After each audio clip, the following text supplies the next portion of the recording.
नमस्ते। पहले के लेक्चर्स में हमने जाना कि कैसे हम HTML पेजेस बना सकते हैं। आज हम जानेंगे कि हम पेजेस को ज़्यादा फंक्शनल जावास्क्रिप्ट की मदद से कैसे बना सकते हैं। तो आइए जानते हैं जावास्क्रिप्ट क्या होता है, कैसे जावास्क्रिप्ट में काम किया जाता है। आज के लेक्चर में हम सीखेंगे जावास्क्रिप्ट के बेसिक्स। जावास्क्रिप्ट एक स्क्रिप्टिंग लैंग्वेज है। स्क्रिप्टिंग लैंग्वेज में हम छोटे छोटे स्क्रिप्ट प्रोग्राम का कोड लिखते हैं। दूसरी खास बात जो जावास्क्रिप्ट की है वो ये है कि जावास्क्रिप्ट एक इंटरप्रेटेड लैंग्वेज है। जब हम कोई भी कोड लिखते हैं किसी भी लैंग्वेज में तो कोड को मशीन लैंग्वेज में कन्वर्ट किया जाता है। तो कन्वर्ट करने के लिए हमारे पास दो तरीके हैं, या तो कंपाइल किया जाए या इंटरप्रेट किया जाए। जावास्क्रिप्ट इंटरप्रेट होती है, इसका मतलब है कि लाइन बाय लाइन एक एक लाइन करके हमारा जो प्रोग्राम है वो मशीन लैंग्वेज में कन्वर्ट होता है। जावास्क्रिप्ट के कॉमन जो यूजेस हैं जो हमें फंक्शनैलिटी ऐड करने में मदद करते हैं वो ये है। ज़्यादा इंटरैक्टिविटी हमारे वेब पेजेस में, जो हम HTML पेजेस हमने बनाए थे उसमें उनको ज़्यादा इंटरैक्टिव बना सकते हैं। फॉर्म्स बनाना हमने सीखा था, फॉर्म्स को वैलिडेट कर सकते हैं।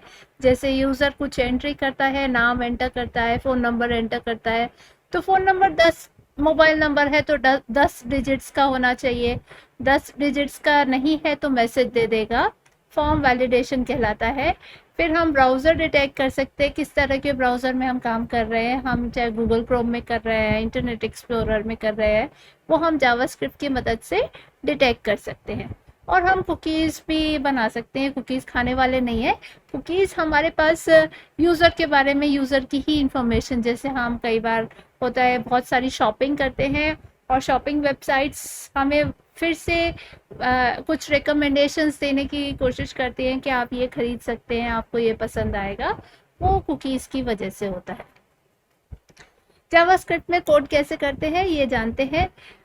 जावास्क्रिप्ट में हर एक स्टेटमेंट, हर एक लाइन जो हम लिखेंगे उसके एंड में सेमीकोलन लगाया जाता है। जैसे यहाँ पे हम देख रहे हैं कि लेट एक्स वाई सम, हमने 3 वेरिएबल्स बना लिए हैं। और जब आप चाहे तो सेमीकोलन ना लगाएं, लेकिन जब आप मल्टीपल स्टेटमेंट्स जैसे x equal to 5, y equals to 6, ऐसा मल्टीपल स्टेटमेंट्स एक सिंगल लाइन में लिखना चाहते हैं, तब ज़रूरी है कि हम दोनों स्टेटमेंट्स के बीच में सेमीकोलन लगाएं। और कितनी भी हम स्क्रिप्ट्स अपने वेब पेज में इंसर्ट कर सकते हैं, कितनी भी नंबर ऑफ स्क्रिप्ट्स हो सकती हैं। स्क्रिप्ट को हम हेड या बॉडी सेक्शन में या दोनों में कहीं पे भी प्लेस कर सकते हैं। जावास्क्रिप्ट में हम जब कोड लिखते हैं तो उसको ब्लॉक्स में डिवाइड कर सकते हैं, और ब्लॉक्स को हम इंडिकेट करते हैं ओपनिंग और क्लोजिंग कर्ली ब्रेसेस से। तो कर्ली ब्रेसेस के अंदर जो भी लिखेंगे वो ब्लॉक ऑफ कोड कहलाता है।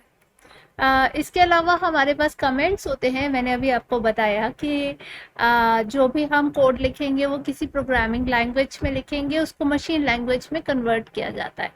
तो कमेंट वो पार्ट है प्रोग्राम का जो कंपाइलर या इंटरप्रेटर नहीं यूज़ करेगा, वो सिर्फ हमारी सुविधा के लिए है। तो अगर आपको एक ही लाइन कमेंट का देना है, सिंगल लाइन कमेंट है, तो हम उसको डबल स्लैश से इंडिकेट करते हैं, और मल्टी लाइन कमेंट को आप इस तरह से देंगे। अब जावास्क्रिप्ट को हम HTML जो हमने फाइल बनाई थी पिछली बार VS कोड में, विजुअल स्टूडियो कोड में, उसी में ही हम जावास्क्रिप्ट को एम्बेड करते हैं, उसी में हम ऐड करते हैं। तो दो तरीके हैं जिस तरह से हम अपना जावास्क्रिप्ट कोड को HTML में इंसर्ट कर सकते हैं। पहला तरीका है कि HTML पेज के अंदर ही हम जावास्क्रिप्ट को एम्बेड कर दें। और एम्बेड करने का तरीका ये है कि हम स्क्रिप्ट टैग देंगे, और स्क्रिप्ट टैग के अंदर जो भी कुछ लिखेंगे वो जावास्क्रिप्ट के अंदर माना जाएगा। और जैसा आप देख रहे हैं यहाँ पे, ये हम HTML पेज के अंदर ही हमने जावास्क्रिप्ट का कोड लिखा है। बस फर्क ये है कि जो भी हमें लिखना है वो स्क्रिप्ट टैग के अंदर लिखेंगे। ये ध्यान रखें कि स्क्रिप्ट टैग पेयर्ड टैग है, ओपनिंग और क्लोजिंग दोनों होगा।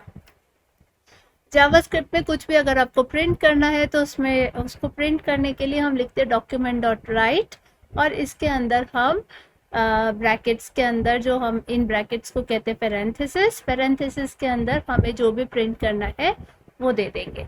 अगर एज इट इज प्रिंट करना है तो हम उसको डबल कोट्स के अंदर देंगे।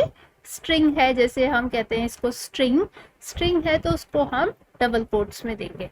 तो ये जब हम प्रोग्राम लिखेंगे तो हमारे पास हेलो वर्ल्ड प्रिंट होके स्क्रीन पे आ जाएगा। दूसरा तरीका ये है कि हम जावास्क्रिप्ट, एक तो ये कि हमने HTML पेज के अंदर ही लिख दिया, दूसरा तरीका ये है कि एक अलग से फाइल बना ली जाए जावास्क्रिप्ट की और उस फाइल को हम अपने प्रोग्राम में यूज़ करें।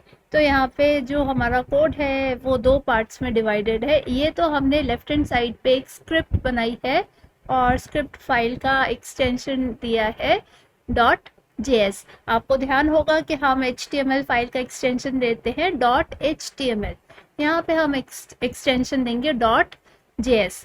तो हमने एक फाइल बनाई है myscript.js और इसमें हमने जावास्क्रिप्ट का कोड लिख लिया। HTML फाइल में हम इस स्क्रिप्ट को कैसे यूज़ करेंगे, स्क्रिप्ट टैग के साथ सोर्स दे देंगे src और src में हम जावास्क्रिप्ट फाइल का पाथ्स दे देंगे। अगर ये जावास्क्रिप्ट फाइल सेम उसमें है, सेम प्रोग्राम में है, तो हम इसका सिर्फ पाथ की जगह खाली नाम दे देंगे। एक्सटर्नल जावास्क्रिप्ट फाइल के लिए कुछ एडवांटेजेस हैं। जैसे पहला एडवांटेज है कि हमारा HTML और जावास्क्रिप्ट कोड अलग अलग रहेगा, अलग अलग फाइल में हम उसको रख सकते हैं। इस वजह से ये कोड करने में आसानी रहती है, एरर्स ढूंढने में आसानी रहती है। और अगर हम मल्टीपल HTML पेजेस में, अलग अलग HTML पेजेस में सेम जावास्क्रिप्ट कोड को यूज़ करना चाहते हैं तो हम बहुत अच्छे से कर सकते हैं, क्योंकि हमारे पास एक जावास्क्रिप्ट फाइल है। इस फाइल को हम कहीं भी यूज़ कर सकते हैं। तो दोस्तों, आज हमने देखा कि जावास्क्रिप्ट के बेसिक्स, कैसे हम जावास्क्रिप्ट को अपने वेब पेज में इंसर्ट कर सकते हैं।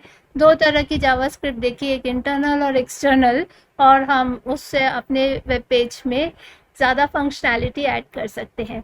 आगे बहुत कुछ सीखेंगे जावास्क्रिप्ट के बारे में, जुड़े रहिए।